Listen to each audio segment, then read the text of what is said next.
दोस्तों UP TET के अध्ययन के इस क्रम में आज हम मनोविज्ञान यानी साइकोलॉजी की क्लास लेने वाले हैं और ये साइकोलॉजी की पहली क्लास होने वाली है। इसके साथ साथ पहले ही बता देते हैं हम कि यूपी टेट के लिए करीब 20 क्लासेज आपको दी जाएंगी साइकोलॉजी की, जिसमें आपका कंप्लीट सिलेबस हो जाएगा। अगर जरूरत पड़ती है तो थोड़ी क्लासेज और भी बढ़ा दी जाएंगी। इसके बाद एक और बात बताना चाहेंगे कि ये जो मनोविज्ञान है ये किसी भी टीचिंग एग्जाम्स के लिए बेस का कार्य करता है। अगर आप मनोविज्ञान को मन से पढ़ते हैं और अगर आपको मनोविज्ञान में अच्छी पकड़ बन जाती है तो कोई भी टीचिंग एग्जाम्स रुकता नहीं है, चाहे वो टेट हो, सी टेट हो, सुपर टेट, केवीएस, कोई भी एग्जाम्स हो। तो मनोविज्ञान को बहुत अच्छी तरीके से पढ़ना है क्योंकि इसके बिना टीचिंग एग्जाम्स निकलते नहीं है, ऐसा समझ लीजिए। इसके साथ साथ एक चीज और बताना चाहेंगे, आप ये मत सोचना कि ये क्लास सिर्फ यूपी टेट के लिए, ये क्लास हर एक एग्जाम्स के लिए बेनिफिशियल है अगर आप किसी भी टीचिंग एग्जाम्स में बैठ जाते हैं तो। चलिए हम आज की इस मनोविज्ञान की पहली क्लास को शुरू करते हैं। बाकी एक चीज और बताना चाहेंगे कि यूपी टेट का एग्जाम कोई इतना कठिन एग्जाम होता नहीं है जितना कि कोचिंग वाले या दूसरे लोग आपके मन में गलत धारणा बना देते हैं। बहुत ही सिंपल एग्जाम होता है, बेसिक बेसिक पूछा जाता है और बहुत आसानी से आप यूपी टेट के एग्जाम्स को निकाल सकते हो। बस आप पूरे कॉन्फिडेंस में रहिए, आत्मविश्वास के साथ पेपर देने जाएंगे तो जरूर निकल जाएगा। अब आप सोच रहे होंगे कि आप ये जो पढ़ा रहे हैं यूपी टेट या फिर जो हमें बता रहे हैं कि इतना कठिन नहीं आता, तो किस बेस पे बता रहे हैं। तो मैं सबसे पहले बता दूं कि मैंने कुल मिला के टेट के 11 एग्जाम्स क्वालिफाई किए हैं, जिसमें हमारा जो हाईएस्ट स्कोर है 150 में से 127 नंबर का है रीट में। इसके साथ सी टेट में 120 नंबर है, यूपी टेट में भी 116 नंबर आप देख सकते हो। बाकी ये सभी मार्कशीट पड़ी हुई हैं। चलिए, चूंकि आपका पेपर नजदीक है इसलिए फालतू की बात नहीं करते हैं, टू द पॉइंट स्टडी करेंगे हम। और ये जो हमारे पढ़ाने का तरीका बिल्कुल एग्जाम ओरिएंटेड है, जो भी क्वेश्चंस बनते हैं उनको हम सिर्फ इस कोर्स में पढ़ा रहे हैं। अगर आप चाहें तो आपके पास यूपी टेट में अगर 10 दिन का भी समय शेष है, जब आपको ये वीडियो मिला तो 10 दिन का समय भी शेष है, तो आप हमारे क्रैश कोर्स के साथ जुड़ सकते हैं, जहां पे 500 विषय की तैयारी कराई जा रही है। कोई भी नोट्स आपको नहीं बनाना, पूरी पीडीएफ आपको दी जाएगी और जो फीस है मात्र 1000 रुपीज इसकी फीस है। चलिए हम अपनी क्लास को शुरू करते हैं।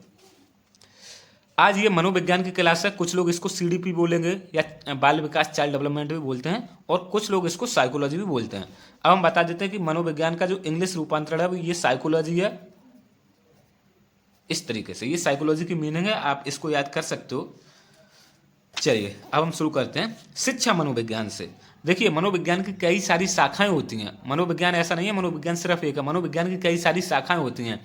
आप जानते होंगे कि जैसे देखा कि अपराधियों की अलग मनोविज्ञान होती है कि अपराधियों को किस तरीके से पढ़ा जाए, जो कि सीआईडी, आईबी, क्राइम ब्रांच वगैरह वाले ये पढ़ते हैं, वो उनकी अलग मनोविज्ञान है। तो मनोविज्ञान की बहुत सारी शाखाएं हैं, लेकिन हम जो टीचिंग के परिप्रेक्ष्य से, जो शिक्षा के परिप्रेक्ष्य से पढ़ेंगे, ये हम शिक्षा मनोविज्ञान पढ़ते हैं।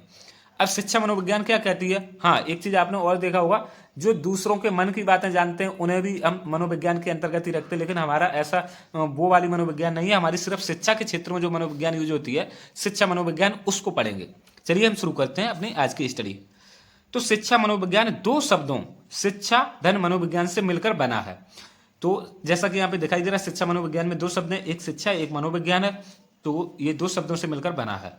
और हाँ, ये आपके एग्जाम्स में नहीं आएगा क्योंकि इतना बेसिक आ भी नहीं सकता। जो आएगा वो हम आपको बताते चलेंगे क्योंकि हमें इतना तो आइडिया है कि क्या क्या चीजें पूछी जाती हैं। ये यूपी टेट का एक ऐसा नेचर है, बार बार अपने क्वेश्चंस को रिपीट करता रहता है। तो आप प्रीवियस ईयर भी लगा लीजिए, आपका पेपर बहुत आसानी से क्रैक हो जाएगा। 82 या 90 नंबर कोई ज्यादा नहीं होते, बहुत ही मतलब ठीक अच्छे तरीके से आ जाते हैं, बस आप पढ़ाई करते रहिए। तो अब हम शिक्षा के बारे में जान लेते हैं, शिक्षा क्या होती है। तो ये जो शिक्षा शब्द है, ये संस्कृत की शिक्ष धातु, ये जो शिक्ष धातु है, इसमें आ प्रत्यय लगाने से बनता है। और जो शिक्षा का अर्थ होता है, ये सीखना और सिखाना होता है। शिक्षा का अर्थ आप सिर्फ सिखाना मत समझ लेना, शिक्षा का अर्थ सीखना और सिखाना दोनों ही होता है। क्योंकि जो टीचर पढ़ाता है वो ऐसा नहीं है कि सिर्फ सिखा रहा है, वो खुद भी कई सारी चीजें सीख रहा होता है। अब एक चीज बताते हैं कि ये जो प्रत्यय शिक्ष धातु में आ प्रत्यय लगा है, ये अगर आपने हिंदी पढ़ी है तो वहां पे प्रत्यय और उपसर्ग पढ़े होंगे। प्रत्यय शब्द के पीछे लगता है जबकि उपसर्ग शब्द के आगे लगता है, प्रीफिक्स और सफिक्स बोलते हैं। यहां से ये क्वेश्चन आ सकता है कि शिक्षा शब्द ये शिक्ष धातु से मिलकर बना है, ठीक है, आ सकता है। और शिक्षा का अर्थ सीखना और सिखाना होता है। अंग्रेजी भाषा में शिक्षा को एजुकेशन कहा जाता है, ये तो आप लोगों को भी पता होगा कि हाँ, एजुकेशन मतलब शिक्षा होती है। तो एजुकेशन शब्द है, ये लैटिन भाषा के एजुकेटम शब्द से मिलकर बना है। तो जो एजुकेशन शब्द है, ये एजुकेटम, ये लिखा है EDUCATUM, एजुकेटम शब्द से मिलकर बना है। और इसका अर्थ क्या होता है? तो एजुकेटम का अर्थ जो होता है, ये होता है अंदर से आगे बढ़ना, अंदर से आगे बढ़ना। बाकी यहां से जो आपका आने लायक पेपर में बनता है वो ये बनता है कि एजुकेशन शब्द किस शब्द से मिलकर बना है? तो एजुकेटम से मिलकर बना है, लैटिन भाषा के। बस अब हम शिक्षा की कुछ परिभाषाएं देख लेंगे, ये पूछ ली जाती हैं, और ये एक महात्मा गांधी की तो बहुत फेमस है, यहाँ पे एक स्वामी विवेकानंद की भी है, वो अभी हमने लिखी नहीं है, आगे बताएंगे। तो एक अरस्तु की परिभाषा है, अरस्तु महोदय, ये जो कि यूनान के दार्शनिक थे, काफी पुराने समय की बात है ये। तो अरस्तु ने कहा है कि स्वस्थ शरीर में स्वस्थ मस्तिष्क का निर्माण होता है। ठीक है, अगर शरीर स्वस्थ होगा तो मस्तिष्क भी स्वस्थ होगा। आपने देखा होगा जो बच्चा एकदम सही है, हेल्दी होता है, तो वो कहीं ना कहीं चीजें भी जल्दी सीखता है। तो ये स्वस्थ शरीर में स्वस्थ मस्तिष्क का निर्माण होता।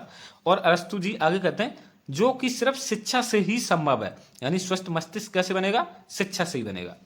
याद कर लो ऐसे ही, बाकी ये इतनी इंपॉर्टेंट नहीं, महात्मा गांधी की थोड़ी सी ज्यादा इंपॉर्टेंट है, ये आ सकती है और ये पूछी भी गई है कई पेपर्स में। बाकी फ्रोवेल क्या कहते हैं? फ्रोवेल शिक्षा के संबंध में अपनी परिभाषा देते हैं कि शिक्षा वह प्रक्रिया है जिसके द्वारा बालक अपनी आंतरिक शक्तियों का विकास करता है। आंतरिक शक्तियां जो उसके अंदर हैं, आपने देखा होगा जो पढ़ा लिखा व्यक्ति होता है, शिक्षा प्राप्त करता है, वो अलग तरीके से बिहेव करता है, जबकि थोड़ा कम पढ़ा लिखा या बिल्कुल नहीं पढ़ा लिखा अलग तरीके से करता है। तो जो आंतरिक शक्तियां होती हैं उसका विकास शिक्षा करती है, ये फ्रोवेल कहते हैं। बाकी इंपॉर्टेंट है, याद कर लो। महात्मा गांधी क्या कहते हैं? महात्मा गांधी जी कहते हैं कि शिक्षा से मेरा अभिप्राय बालक एवं मनुष्य के शरीर, मस्तिष्क एवं आत्मा के सर्वांगीण एवं सर्वोत्तम विकास से है। इसका मतलब क्या कि महात्मा गांधी जी के अनुसार शिक्षा से इनका अभिप्राय है बालक एवं मनुष्य के शरीर, मस्तिष्क एवं आत्मा के सर्वांगीण एवं सर्वोत्तम विकास से। चलिए दोस्तों, अब हम यहाँ पे आ चुके हैं मनोविज्ञान। तो सामान्य शब्दों में मनोविज्ञान का जो अर्थ है, इसको क्या कहा जाता है? मन का विज्ञान। मनोविज्ञान मतलब मन का विज्ञान। ये यहाँ से आप मन उठा लो और यहाँ से ये विज्ञान तो है ही, मन का विज्ञान, या इसे एक और शब्द से बुलाया जाता है मन का अध्ययन। ठीक है, मन का अध्ययन मतलब मनोविज्ञान। बाकी हम आगे आपको ये भी पढ़ाएंगे कि 16वीं शताब्दी में हमने क्या कहा, इसको आत्मा का अध्ययन कहा। 17वीं शताब्दी में चेतना, मन अथवा मस्तिष्क का अध्ययन कहा। 18वीं शताब्दी बेसन पीरियड है। फिर 19वीं शताब्दी में मनोविज्ञान को क्या कहा गया? ये कहा गया चेतना का विज्ञान। बाकी 20वीं और 21वीं शताब्दी में आपका व्यवहार का विज्ञान नाम से चल रहा। तो ये सब चीजें पढ़ाएंगे। बाकी पूरा कंप्लीट यहाँ पे यूपी टेट का कोर्स अच्छे तरीके से करा देंगे। मनोविज्ञान एक ऐसा विज्ञान है, यहाँ पे मनोविज्ञान की बात की जा रही है, जो प्राणियों के व्यवहार, मानसिक एवं दैहिक प्रक्रियाओं का अध्ययन करता है। ठीक है, ये कोई ज्यादा इंपॉर्टेंट नहीं है। और इसकी उत्पत्ति साइकोलॉजी शब्द से हुई है। ठीक, बाकी यहाँ से कोई इतना ज्यादा इंपॉर्टेंट पेपर में आने लायक पॉइंट नहीं बनेंगे। यहाँ से देखिए, साइकोलॉजी इंग्लिश में कहते हैं, जबकि हिंदी में मनोविज्ञान कहते हैं। ये दो शब्दों के मेल से बनता है साइकोलॉजी। ये चीज इंपॉर्टेंट है। देखिए, साइकोलॉजी जो है ये साइकी और लोगोस, ये दो शब्दों से मिलकर बना है। और ये दोनों शब्द कैसे? ये यूनानी भाषा के, ग्रीक भाषा के शब्द हैं। जो साइकी और लोगोस हैं, ये ग्रीक भाषा के शब्द हैं। इन दोनों शब्दों से मिलकर साइकोलॉजी बनता है। तो साइकी का मतलब होता है आत्मा, जबकि लोगोस का मतलब होता है अध्ययन। मतलब साइकोलॉजी का अध्ययन, साइकोलॉजी का मतलब क्या निकलेगा? आत्मा के अध्ययन को साइकोलॉजी कहते हैं। आगे देखेंगे। बाकी अब समझ में नहीं आ रहा तो ये पहली क्लास है, इसलिए हो सकता है आपको ना आए। आप कंटिन्यू जैसे बने रहेंगे, जो 20 से 25 क्लास होंगी, आपका मनोविज्ञान बहुत अच्छे तरीके से कवर हो जाएगा। वो भी सिर्फ यूपी टेट के लिए नहीं, हर एक एग्जाम के लिए। फिर आप सी टेट में चले जाना या रीट में चले जाना, किसी भी एग्जाम के टेट में चले जाना, मनोविज्ञान बहुत अच्छा हो जाएगा। मनोविज्ञान की कुछ परिभाषाएं हैं। तो इस एक सब्जेक्ट की विशेषता ये है कि कोई भी टॉपिक आप पढ़ोगे, हर एक टॉपिक में 4 से 5 इंपॉर्टेंट परिभाषाएं आपको देखने के लिए मिलेंगी ही मिलेंगी। हर एक टॉपिक में बुद्धि पढ़ोगे तो वहां पे 7 से 8 परिभाषाएं कम से कम इंपॉर्टेंट देखने को मिलेंगी। शिक्षा मनोविज्ञान पढ़ोगे तो वहां खुद की हैं। इसके अलावा जो बालकों के विकास की अवस्थाएं पढ़ेंगे वहां पे देखने को मिलेंगी। कुछ भी पढ़ने जाएंगे परिभाषा याद करना ही करना है, इसीलिए थोड़ा कठिन हो जाता है ये विषय। तो मनोविज्ञान की कुछ परिभाषा यहाँ पे हम करते हैं, थोड़ी सी ट्रिक भी लगाएंगे। तो ये वाटसन की बहुत फेमस परिभाषा कि मनोविज्ञान व्यवहार का निश्चित विज्ञान है। ठीक है, व्यवहार का विज्ञान तो कह ही रहे हम सब मनोविज्ञान को, तो निश्चित आ जाए तो वाटसन डाल देना। और स्किनर क्या कहते हैं? मनोविज्ञान व्यवहार व अनुभव का विज्ञान है। ठीक है, व्यवहार तो यहाँ पे भी है, यहाँ पे भी है, तो अनुभव अगर आ जाए तो स्किनर को डाल देना उसमें। और क्रो क्या कहते हैं कि मनोविज्ञान मानव व्यवहार और मानव संबंधों का अध्ययन है। जैसे मानव संबंध आ जाए तो क्रो डाल देना। और संबंध भी वैसे कोई रिश्तेदार हो या कोई भी हो, तो दो रिश्तेदार तो होते ही हैं, तभी संबंध बनता है। तो क्रो एंड क्रो ये दो वर्ड भी हैं, यहाँ पे देख सकते हो, एक वर्ड ये एक वर्ड ये, तो मानव संबंध डाल देना। तो ये 3 तो हो गई होंगी, ये तो ज़्यादा कठिन नहीं है, क्योंकि निश्चित आ जाए तो वाटसन, अनुभव आ जाए तो स्किनर, और मानव संबंध आ जाए तो क्रो एंड क्रो। चलिए, बाकी ये 2 ज़्यादा इतनी इंपॉर्टेंट नहीं है, फिर भी हम पढ़ लेते हैं। बाकी ये 3 काफ़ी ज़्यादा क्रूशियल है। मेरे पॉइंट ऑफ व्यू से देखा जाए तो परिभाषाएं पूछी भी जाती हैं, लेकिन ज़्यादा नहीं, पूरे टेट एग्जाम्स में 1 या 2 परिभाषाएं आएंगी, तो हो सकता है आप उनको छोड़ भी सकते हो, क्योंकि कम से कम आपको 100 परिभाषाएं याद करनी है 2 नंबर के लिए। ठीक, चलो मैकडूगल देख लेते हैं, फिर भी आप पढ़ते जाओ, ऐसे ट्रिक लग जाए तो बहुत अच्छा, यहीं से आ जाएगी। मैकडूगल क्या कहते हैं मनोविज्ञान के संबंध में, कि मनोविज्ञान सीमित वस्तुओं के व्यवहार का विज्ञान है। कितना बढ़िया ट्रिक, ऐसे पकड़ो, किसी भी परिभाषा को याद करना हो तो उसमें 1-2 वर्ड हाईलाइट कर लो, उसको पकड़ो, परिभाषा मत करो। आपको तो वहां पे ऑब्जेक्टिव एग्जाम देना है ना, कौन सा लिखना है थ्योरी में, पूरी परिभाषा तो लिखनी नहीं, बस यहाँ से आप कोई ट्रिक बना लो किसी शब्द की। तो मैकडूगल सीमित वस्तुओं में है। क्योंकि वुडवर्थ क्या कहते हैं, मनोविज्ञान वातावरण के संबंध में व्यक्ति की क्रियाओं का अध्ययन है। तो अगर व्यक्ति की क्रियाएं आ जाएं तो वुडवर्थ आ जाना। ठीक है, ये परिभाषा याद करने की हमने आपको एक ट्रिक बताई है, कि परिभाषा में से कोई एक ऐसा हाईलाइट वर्ड निकाल लो जो और दूसरी परिभाषाओं में यूज ना हुआ हो, उसके साथ आप रिलेट कर लो। तो मनोविज्ञान में व्यक्ति के व्यवहार का अध्ययन किया जाता है। जो व्यक्ति है या फिर कोई भी प्राणी है, तो उसका व्यवहार किस तरीके से, चाल चलन, उठना बैठना, बोलना चालना, उसका विकास, ये सब चीजें व्यवहार के अंतर्गत ही आती हैं। तो मनोविज्ञान में क्या, व्यक्ति के व्यवहार का अध्ययन किया जाता है। जबकि शिक्षा का मतलब क्या होता, शिक्षा व्यक्ति के व्यवहार में परिवर्तन लाती है। ये आ सकता क्वेश्चन पूछ लो, शिक्षा का मतलब क्या, शिक्षा करती क्या है, शिक्षा व्यक्ति के व्यवहार में परिवर्तन करती है।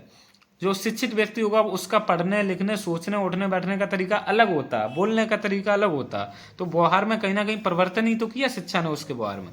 इसलिए मुझे उम्मीद है कि आपको बहुत अच्छे से समझ में आ रहा होगा। शिक्षा मनोविज्ञान को हम थोड़ा सा और देख लेते हैं। तो शिक्षा मनोविज्ञान की वह शाखा है जो शिक्षण कार्यों से संबंधित होती है। जैसा हमने बताया, मनोविज्ञान की कई सारी शाखाएं हैं, तो शिक्षा मनोविज्ञान शिक्षण कार्यों से संबंधित है, इसलिए शिक्षा मनोविज्ञान है।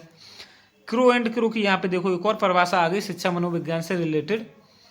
शिक्षा मनोविज्ञान व्यक्ति के जन्म से लेकर वृद्धावस्था तक के अनुभवों का वर्णन करती है। मतलब जन्म से लेकर वृद्धावस्था तक के अनुभव, तो क्रो एंड क्रो उसमें आप कर देना।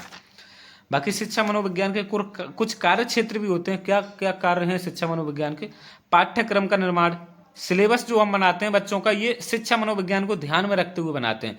शिक्षा मनोविज्ञान में हम पढ़ेंगे कि बच्चे को किस तरीके से पढ़ाया जाना चाहिए, बच्चे की कितनी क्षमता, बच्चों को कब कितना बड़ा हो जाए तब किस तरीके का उसको क्वेश्चन देना चाहिए, क्या डिफिकल्टी लेवल बनाना है और क्या सिलेबस बनाना है, कि कक्षा 1 का सिलेबस कैसा होगा, कक्षा 2 का, तो ये सब शिक्षा मनोविज्ञान के अंतर्गत ही आता है। तो पाठ्यक्रम निर्माण मतलब सिलेबस बनाना, शिक्षण की विधियां या तरीका मतलब किस तरीके से बच्चों को पढ़ाना, बहुत सारी विधियां होती हैं, वो हम आगे बताएंगे, खेल विधि, प्रश्न उत्तर विधि, व्याख्यान विधि, बहुत सारी विधियां होती हैं। संप्रेषण यानी कम्युनिकेशन स्किल, ये भी आपके इसी में आएगी। बच्चों से किस तरीके से क्लास में बात की जाती है, ये भी सब इसी के अंतर्गत आता है। जबकि इसी में मापन एवं मूल्यांकन आएगा, बच्चों का किस तरीके से रिजल्ट बनाते हैं, किस तरीके से कॉपियां चेक करते हैं, कैसे क्या उनका मूल्यांकन करते हैं, कैसे इवोल्यूशन करते हैं। जबकि वंशानुक्रम वातावरण, ये हेरिडिटी होता है, ये एनवायरनमेंट होता है, इसका काफी बहुत महत्वपूर्ण योगदान है शिक्षा मनोविज्ञान में। बाकी विकास एवं व्यक्तिगत विभिन्नता, ये सब चीजें हम आगे पढ़ने वाले हैं। अब कुछ इंपॉर्टेंट पॉइंट्स को भी देख लेते हैं जल्दी से। तो विश्व की प्रथम मनोविज्ञान की प्रयोगशाला 1879 में जर्मनी के लिपजिंग शहर में खुली थी, जो कि विलियम वुंड ने स्थापित की थी। और मनोविज्ञान के जनक अमेरिकी मनोवैज्ञानिक विलियम जेम्स को माना जाता है, और इन्होंने ही आधुनिक मनोविज्ञान की आधारशिला रखी। आधुनिक समय में मनोविज्ञान को व्यवहार का विज्ञान माना जाता है। मतलब इसकी मनोविज्ञान की कई सारी परिभाषाएं चेंज होती रही, जैसा कि मैंने पहले ही बताया।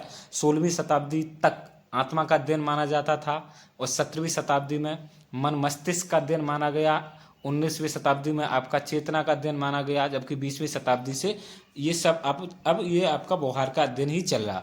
बाकी एक चीज और यहाँ से बनेगी कि आत्मा का अध्ययन किस किस ने माना, तो अरस्तु, प्लेटो, डेकार्टे आत्मा का अध्ययन मानते थे।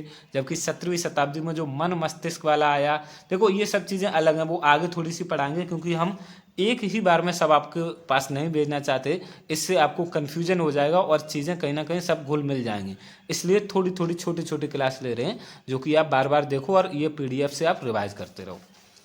शिक्षा मनोविज्ञान का जनक थॉर्नडाइक को माना जाता है। शिक्षा मनोविज्ञान के जनक हैं ये, मनोविज्ञान के नहीं, जबकि मनोविज्ञान के जनक तो विलियम जेम्स को माना जाता है, जो कि अमेरिकी मनोवैज्ञानिक थे। जबकि प्राचीन मनोविज्ञान के जनक जो पहले मनोविज्ञान थे, उसको कुछ लोग अरस्तु भी मानते हैं, जबकि विलियम जेम्स आज के समय में ज़्यादा प्रचलित है। मनोविज्ञान के जनक विलियम जेम्स को ही माना जाएगा, जबकि कुछ लोग अरस्तु को भी यहाँ पे मानते हैं। और अगर शिक्षा मनोविज्ञान की बात की जाएगी तो थॉर्नडाइक हो जाएंगे। अब यहाँ से टेट में क्वेश्चन हर बार आता ही है, मोस्टली ये सिर्फ 3-4 लाइनों का है, इसको आप कह लो। एक होता टेट, एक होता कैट और एक होता IBT। तो इसको बोलते हैं इंक ब्लॉक टेस्ट, इसको बोलते हैं चाइल्ड अपरसेप्शन टेस्ट, इसको बोलते हैं थीमेटिक अपरसेप्शन टेस्ट। तो टेट के जो जनक हैं हेनरी मुरे हैं, और ये चाइल्ड वाला इसको लियोपोल्ड बेलक हैं, जबकि इंक वाला है इसके हरमन रोड्सा हैं। ये इनकी हिंदी है। टेट को प्रासंगिक अंतर्बोध परीक्षण हिंदी में बोलते हैं, कैट को ये CAT चाइल्ड परसेप्शन टेस्ट है, इसे बाल अंतर्बोध परीक्षण बोलते हैं, जबकि इंक ब्लॉक टेस्ट है, इसे स्याही डब्बा परीक्षण बोलते हैं। तो मुझे उम्मीद है कि आप सब लोगों को बहुत अच्छे से समझ में आया होगा। इसी तरीके से अध्ययन करते रहिए। जो भी आपका UP टेट बचे हुए हैं जितने भी दिन, इसी तरीके से करते रहेंगे तो बहुत अच्छे नंबर से जरूर क्वालिफाई होगा। भरोसा रखिए, किसी पर भरोसा करना बहुत बड़ी बात है, और किसी पर भरोसा करेंगे तो जरूर उसका रिजल्ट मिलता ही मिलता। चलिए, इस मनोविज्ञान की इस क्लास में इतना ही। बाकी और सब सब्जेक्ट जो हैं, मैथ, संस्कृत, हिंदी और EVS, उनकी क्लासेस भी आप देख सकते हो। एक चीज़ और बता दें, हमारी क्लास में इंग्लिश नहीं पढ़ाई जाती है, क्योंकि मैंने जो 11 पेपर निकाले टेट के, हर बार संस्कृत लिया और इंग्लिश एक भी बार चूज नहीं किया, इसलिए इंग्लिश तो नहीं पढ़ा सकते, संस्कृत पढ़ाई जाती है। Thank you.